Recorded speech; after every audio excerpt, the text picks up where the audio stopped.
ಕರೆಯಲ್ಪಡುವ ಒಂದು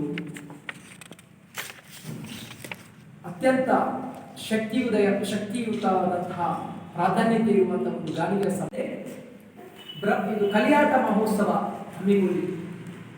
ಆರಂಭದಿಂದ ಮಾರ್ಚ್ 1ರಿಂದ ಮಾರ್ಚ್ 2ರವರೆಗೆ ಈ ಒಂದು ಕಲಿಯಾಟ ಮಹೋತ್ಸವ ಕಾರ್ಯಕ್ರಮ ನಡೀತಾ ಇದೆ.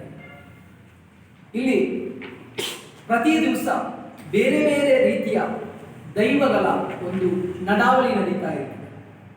ಕೊನೆಯದಾಗಿ 7ನೇ ತಾರೀಕಿಗೆ ಮುಚ್ಚುರೋಟು ಭಗವತಿ ತಾಯಿಯ ಒಂದು ಮುಡಿಪು ಸೇವೆ. ಈ ಸೇವೆಯಲ್ಲಿ ಅತ್ಯಂತ ಪ್ರಾಧಾನ್ಯತೆ ಅಂತ ಹೇಳಿದರೆ, ಈ ಕ್ಷೇತ್ರದಲ್ಲಿ ಒಂದು ಬಾವಿ ಇದೆ. ಹಿಂದಿನ ಕಾಲದಲ್ಲಿ ದೈವ ಕಟ್ಟಿ ಆ ಬಾವಿಗೆ ಇಣುಕಿದಾಗ ನೀರು ಚಿಮ್ಮುತ್ತಿತ್ತು ಅಂತ ಒಂದು ಪ್ರತೀತಿ ಇರುವಂತಹ ಕ್ಷೇತ್ರ.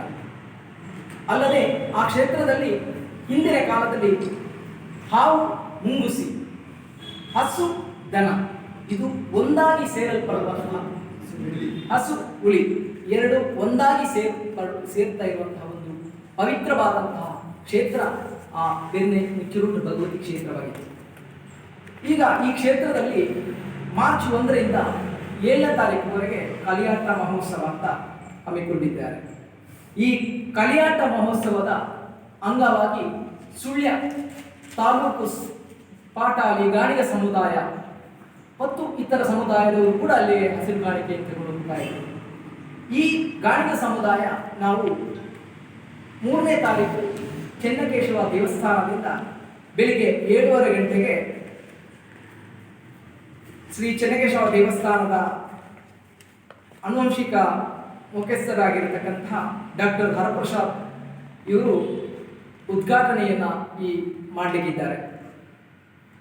ಈ ಉದ್ಘಾಟನೆಯ ನಂತರ ನಾವೆಲ್ಲರೂ ಒಂದೇ ಉಡುಪುಗಳನ್ನು ತೊಟ್ಟುಕೊಂಡು ಮಹಿಳೆಯರಿಗೂ ಮತ್ತು ಪುರುಷರಿಗೂ ಒಂದೊಂದು ವಸ್ತ್ರಗಳ ವಿನ್ಯಾಸವನ್ನು ನಾವು ಮಾಡಿದ್ದೇವೆ. ಆ ವಿನ್ಯಾಸಗಳನ್ನು ಇಟ್ಟುಕೊಂಡು ನಾವು ಎಲ್ಲರೂ ಒಂದೇ ವಾಹನ, ಅಂದರೆ ಸಾಧಾರಣವಾಗಿ ಸುಳ್ಯದಿಂದ ನಾವು ಅಂದಾಜು ಉದ್ದ ಹಿಡಿದ್ರೆ ಸುಳ್ಯದಿಂದ ಪೈಚಾರ್ವರೆಗೂ ಉದ್ದ ಅಗಲಕ್ಕೂ ಹೋಗುವಂತಹ ವಾಹನಗಳ ಸಂಖ್ಯೆ ಇದೆ.